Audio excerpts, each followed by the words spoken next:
नमस्कार मित्रों। दूसरे भाग में हम फिर उस बातचीत को निरंतर करेंगे जो आरती जी से हमारी चल रही थी। एक इतने खूबसूरत विस्तार में और कितने प्रेरणीय विस्तार में वे गई और लगातार जिस उदारता के साथ उन्होंने हमको इस पूरी अपनी सृजन यात्रा के बारे में बताया है वो अद्भुत है। और उसको जब तक पूरा उसका आनंद ना हो, और ये हमारा सौभाग्य कि वो दोबारा हमारे साथ जुड़ रही हैं, मैं उनका हार्दिक स्वागत करूंगा।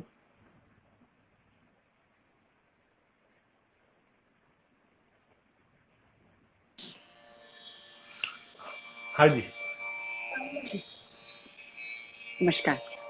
हाँ, वो 1 घंटे में वार्निंग देके फिर आधे आधे मिनट में काट देता है। तो वो, हाँ, ये एक सिस्टम है इनका इंस्टाग्राम का। 1 घंटे का अलार्मिंग होता है पूरा। ओहो। अब हम फिर से बात कर सकते हैं अपनी इच्छा अनुसार 1 घंटे जब तक आपका मन करेगा। तो बंदिश की बात चल रही थी, बस मैं मेरी हाँ बंदिश सुना देती हूँ। हाँ हाँ, बोलिए। नैया पार करो, गुण सागर तुम ही हो, निर्गुण तुम ही हो दाता। जी जी। नैया पार करो। भैया पास। हाँ। दरस को अखियां, दरस को जियरा तरसे, हूँ तो शरण लेत विधाता। नैया पार करो, गुण सागर तुम ही हो, निर्गुण तुम ही हो दाता। खूब अच्छा। नैया पार करो, नैया पार करो, नैया पार करो, नैया पार करो। गुण सागर तुम्हें हो, निरागुण तुम्हें दाता। मोरे नैया पार करो, नैया पार करो, मोरे नैया पार करो। तो ये बंदिश जो मैंने कहा कि ऐसे लगा कि रूपक ताल में बंदिश होनी चाहिए। हाँ और हाँ। जब कुछ अच्छे सवाल कि रूपक ताल की बंदिश मुझे क्यों नहीं आती है मधुवंती में, हाँ ये हाँ। जब सवाल इंसान खुद को पूछता है तो उसका जवाब अपना ही मन, अपनी बुद्धि अपने को देती है। तो खुद को अच्छे सवाल पूछते रहना हम्म। बहुत जरूरी है। एक हमेशा अपने प्रति एक प्रश्नाकुलता बनी रहनी चाहिए, एक जिज्ञासा, और लगातार अपने आप में अपने को खंगालने की एक तरफ देखा जाए। बिल्कुल, जैसे चैलेंज करने की खुद को। वो पक्ष असल में अगर नहीं जिक्र करूंगा तो बात बनेगी नहीं।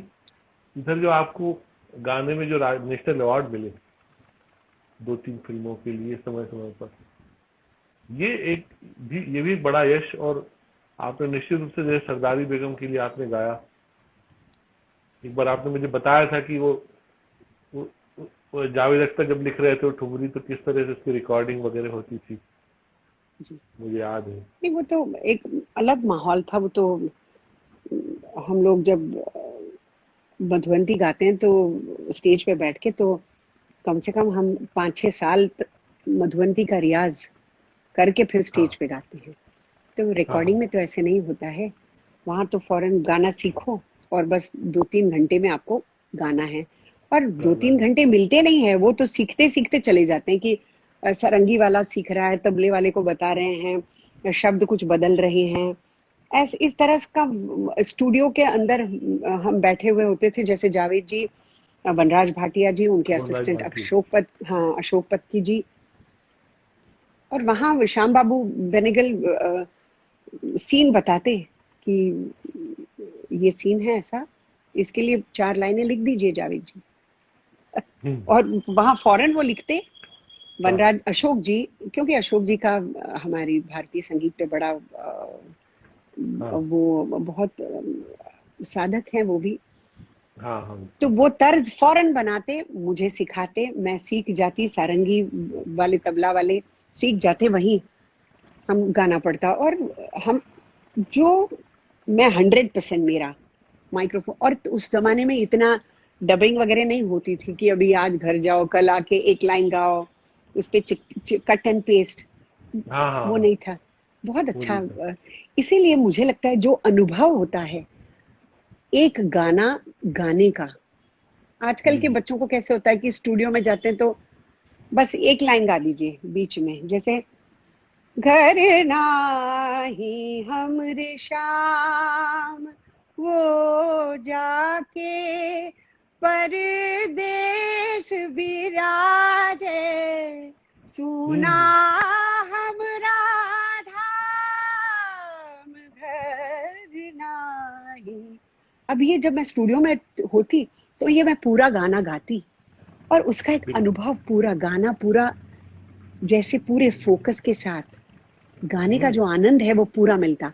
आजकल ऐसा नहीं होता है, आज ऐसा होता है घर नाही, हाँ बस, अब थोड़ा घ को और एक बार गाएंगे, घ, हाँ हम्म। हो गया आरती, हो गया, घ हो गया, तो घर नाही पे वो घ लगा। चिपका देते।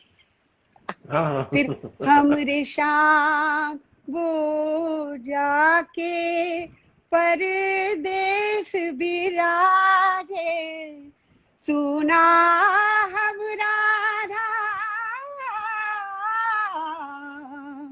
सुना हमरा धाम घर नाही हमरे श्याम घर नाही। ये एक गाने में रत होना, उस ये एक अपने आप में अनुभव है। मुझे लगता है कि कई बार ऐसे भी होता है आजकल की कई गायकों को कहते हैं कि आप यही गाना 5-6 बार गा दीजिए, हाँ। फिर हम उसको कर काट लेंगे। कूट के ठीक कर लेंगे। तो अब जिस तरह अलग अलग टेक्निक टेक्निक अलग हो गया है। जिस पर तरह की सरदारी जीवन बेगम शैली। में हम्म। और गाने से बड़ा बहुत एक बहुत ज्यादा सीखने मिला, हम्म। क्योंकि ये जो है लास्ट मिनट में वहां सीखना और फौरन देना, जैसे वो एक आराह में बिछी है पल। पल के हाँ। आओ फूल बहके, तो वो जब शुभाजी गाती थी तो मुझे फौरन एंट्री लेके फूल बहके, हाँ ऐसे हाँ। एंट्री मेरी तो फूल। क्योंकि क्लासिकल में क्या हो जाता है, हम लोग जब गाते हैं तो पहले जमीन बनती है, जैसे हम आवाज को थोड़ा वक्त मिलता है, विचारों को जैसे फोकस करने में थोड़ा सा वक्त मिलता है। हम्म। स्टूडियो में ऐसे नहीं होता है, आप माइक्रोफोन पे हैं, आपको थोड़े ही मिनटों में फोकस होना है कंप्लीट, और हाँ। आपका 100। तो लता जी वगैरह ने ऐसे हजारों, आशा जी ने हजारों गाने, पानी पी लीजिए थोड़ा।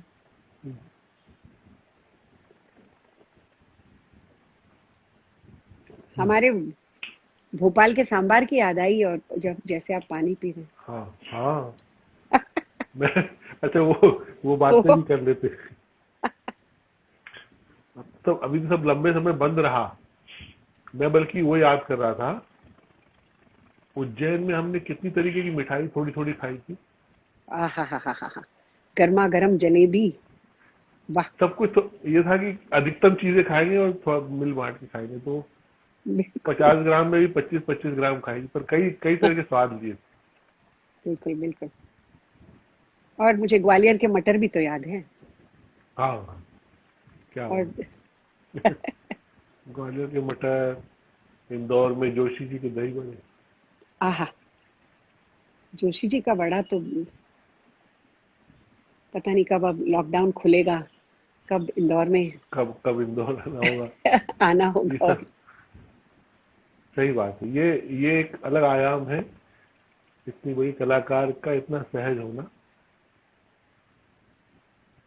हम सच में मतलब इस बात को बड़ा बड़ा गर्व होता है अंदर से कि कितनी उदारता, कितने अपनत्व के साथ, और मंच पर है तो फिर क्या कमाल है। ऐसा लगता है कि एक गायिका जो है अपने गान से सदियों की साधना कर रही है। मुझे एक अलग तरीके की दार्शनिकता फील होती है जब आप गाते हैं। मुझे ऐसा लगता है कि 100-150 साल अपने आप पे कुछ कुछ स्मृतियां उधर चली जाती, पता नहीं क्या रहा होगा उसमें, कुछ इस तरह की खिंचाव है। वो फिलॉसफी आप कितना महसूस करते हो स्वयं मैं नहीं बता सकता, पर जो मुझे ऐसा लगता है कि सदियों का कोई स्वर है।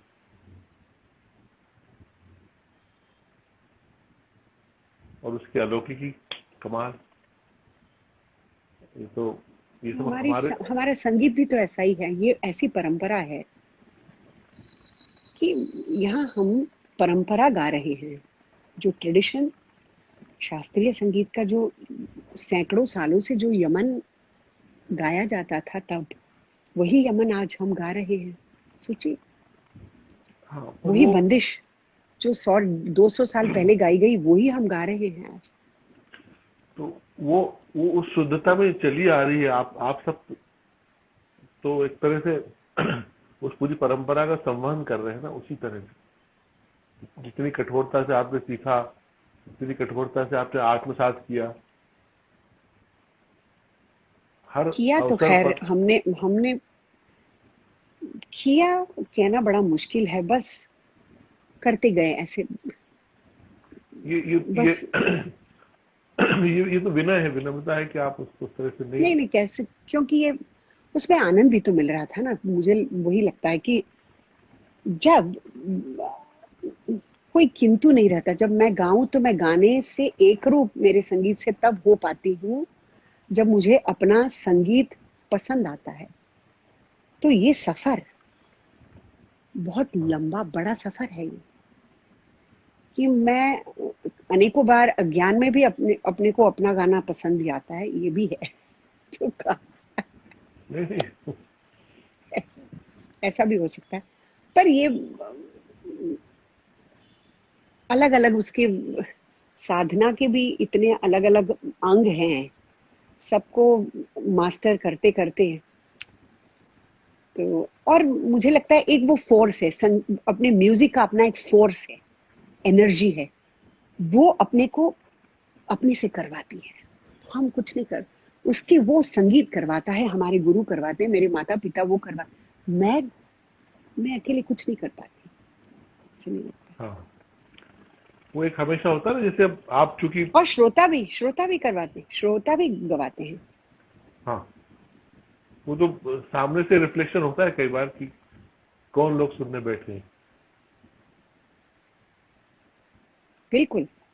उनकी अपनी जिज्ञासा, उनकी अपनी ख्वाहिश, वो सब कलाकार को एक तरह से एक अलग ही धरातल पे जागृत करती कि क्या है। जी। अन्यथा ये तो है कि आप है जैसे, चाहे वो गाना हो या कुछ घर पे बनाना हो, तो सब मात्रा वात्रा तो आपको पता है ना। जो आपका हुनर है, आपके जो हाथ में हुनर है, जो आपके गले में हुनर है, तो वहां सब सारा खेल मात्रा का है, धीरज और धैर्य का है, और साधना का है। देश में इतने महत्वपूर्ण सारे श्रेष्ठ संगीत आयोजनों में आपकी शिरकत हुई, दुनिया के अनेक देशों में आपका आना जाना होता है। यही संगीत, यही स्वर, यही साधना, और वैश्विक सराहना, विश्व स्तर पर जो पहचान और गरिमा है, उसकी एक अपनी बड़ी बड़ी बात है। हम लोग उसको महसूस करते हैं। आपने बहुत समय दिया, 1 घंटे से अधिक ले लिया हमने और वो भी आपने बात की तो संभव हुआ, नहीं तो नहीं होता, और अच्छा लगा। उम्मीद है कि हमारे सब सुनने वालों का भी मन भरा होगा और एक अच्छा अनुभव लेके हम लोग विदा होते हैं, मिलेंगे। बहुत बहुत आभार।